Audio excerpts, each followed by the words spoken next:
Hello friends, இன்றைக்கி நம்ம vegetable biryani step by ஸ்டெப்பாக எப்படி பண்ணலான்னு பார்க்கலாம். இதுக்கு நான் இன்றைக்கி எடுத்துகிட்டு இருக்குது சீரக சம்பா அரிசி. சீரக சம்பா அரிசி நான் இந்த கிளாஸில் 2 கிளாஸ் எடுத்துக்க போகிறேன். பிரியாணிக்கு சீரக சம்பா அரிசி ரொம்ப நல்லாயிருக்கும். இப்போது இதை நம்ம நல்லா அலம்பிக்கலாம். நல்லா அலம்பிட்டு அதுக்கப்புறம் 1க்கு 1.5 டம்ளர், ஸோ நான் 3 டம்ளர் தண்ணியை ஊற்ற போகிறேன். நான் இப்போயே மெஷர் பண்ணி ஊற்றி அரை மணி நேரம் ஊற வச்சுருவேன். டைரெக்டாக குக்கரில் ஆட் பண்ண போகிறேன். நான் இப்போது இதை ½ அன் ஹவர் இது அரிசி ஊறுற வரைக்கும் ஊறட்டும். அதுக்கு நடுவில் நம்ம மற்ற ஒர்க்கெல்லாம் பண்ணிக்கலாம்.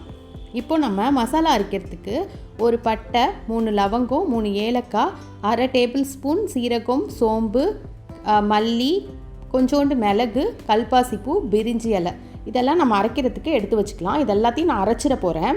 இப்போ அதை தான் நம்ம பண்ண போகிறோம். இதெல்லாம் எடுத்து தனியாக வச்சுக்கலாம். அதுக்கப்புறம் அரைக்கட்டு புதினா, அரைக்கட்டு கொத்தமல்லி, வெங்காயம், பூண்டு, இஞ்சி, 2 பச்சை மிளகாய் இதெல்லாம் நம்ம அரைக்க போகிறோம். அதுக்கப்புறம் நம்ம வெஜிடபிள்ஸ் என்ன போட போகிறோன்னா, ஒரு வெங்காயம், ஒரு தக்காளி, உருளைக்கிழங்கு, கேரட்டு, பீன்ஸு, அதுக்கப்புறம் பச்சை பட்டாணி இது எல்லாத்தையும் நம்ம கட் பண்ணி எடுத்து வச்சுக்கலாம். இதுக்கு தயிர் தேவைப்படும். தயிர் எடுத்தாச்சு. இப்போ நம்ம எல்லாத்தையும் இதை மிக்சியில் ஆட் பண்ணி ஃபஸ்ட்டு அரைச்சிக்கலாம். மிக்சியில் உங்களுக்கு அரைக்க முடியலன்னா பெரிய ஜார் யூஸ் பண்ணிக்கோங்க. நான் இதிலையே அரைச்சிடுவேன். கொஞ்சம் தண்ணி விட்டு அரைச்சி எடுத்துக்கலாம். நம்ம இது எல்லாத்தையுமே இதிலையே அரைச்சி எடுக்க போகிறோம். ஸோ அதுக்கப்புறம் நமக்கு மசாலா தேவைன்னா நம்ம குக்கரில் ஆட் பண்ணிக்கலாம். இப்போ நம்ம என்ன பண்ணலாம், கொஞ்சம் தண்ணி விட்டு இதை நல்லா நைஸாக அரைச்சிட்டு வந்துடலாம் மிக்சியில். இப்போ நம்ம அரைச்சிட்டு வந்தாச்சு. சூப்பராக அரைஞ்சிருச்சுல்ல. இப்போ நம்ம என்ன பண்ண போகிறோன்னா, குக்கரில் ஒரு 4 டேபிள் ஸ்பூன் நெய் விட போகிறேன்.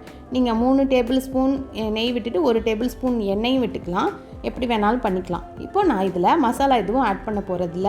நான் ஏன்னா அதெல்லாமே அரைச்சிட்டேன். இப்போ நான் வெங்காயம் ஆட் பண்ணிக்கிறேன். வெங்காயம் நல்லா வதங்கினதுக்கப்புறம், கலர் மாறினதுக்கப்புறம் நான் இப்போது தக்காளி ஆட் பண்ணுறேன்.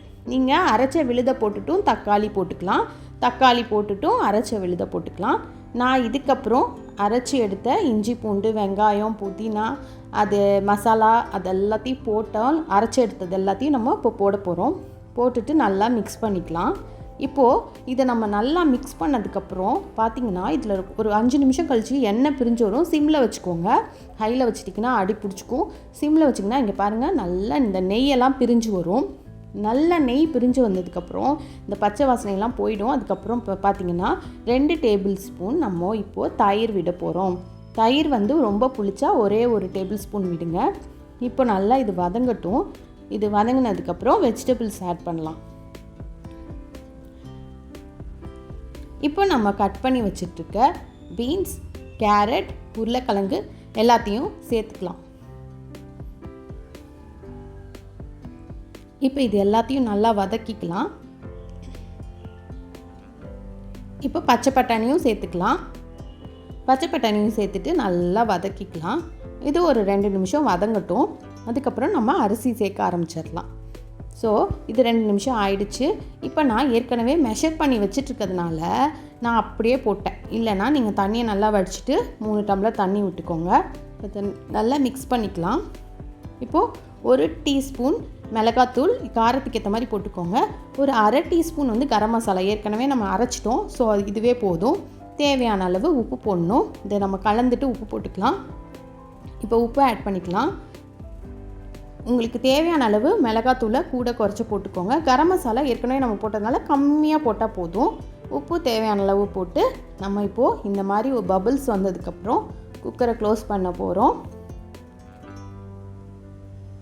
இப்போ பாருங்கள், அரிசி நல்லா கலந்து விட்டுட்டு குக்கரை விசிலை எடுத்துகிட்டு மூடிக்கலாம். மூடி போட்டுட்டு நம்ம விசில் இப்போ போட்டுட்டு நான் இதை 5 மினிட்ஸ் மீடியம் ஃப்ளேமில் வைப்பேன். இதுலேருந்து ஒரு சவுண்டு வந்ததுக்கப்புறம் 5 மினிட்ஸ் சிம்மில் வச்சுருவேன். நீங்கள் நார்மல் குக்கராக இருந்தால் ஒரு விசில் மீடியம் ஃப்ளேமில் வச்சு வந்ததுக்கப்புறம் 5 நிமிஷம் சிம்மில் வச்சு ஆஃப் பண்ணிடுங்க. இப்போ ஆஃப் பண்ணியாச்சு. நான் 5 நிமிஷம் கழித்து இப்போது ஓப்பன் பண்ணி பார்ப்போம். ஃபுல்லாக ஸ்டீம் இறங்கினதுக்கப்புறமா செக் பண்ணிவிட்டு ஓப்பன் பண்ணுங்கள். இல்லாட்டினா மேலே ஆவி அடிக்கும்.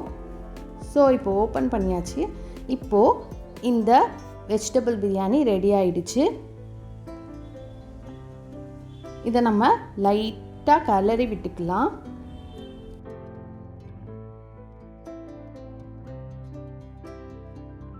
வெஜிடபிள் பிரியாணி நிறைய மெத்தடில் பண்ணலாம். நான் இந்த மெத்தடில் பண்ணியிருக்கேன். அரைச்சி போடாமலும் வெஜிடபிள் பிரியாணி பண்ணலாம். நீங்கள் இதையும் ட்ரை பண்ணி பாருங்கள், உங்களுக்கு பிடிக்கும். ட்ரை பண்ணி பாருங்கள். தேங்க்ஸ் ஃபார் வாட்சிங்.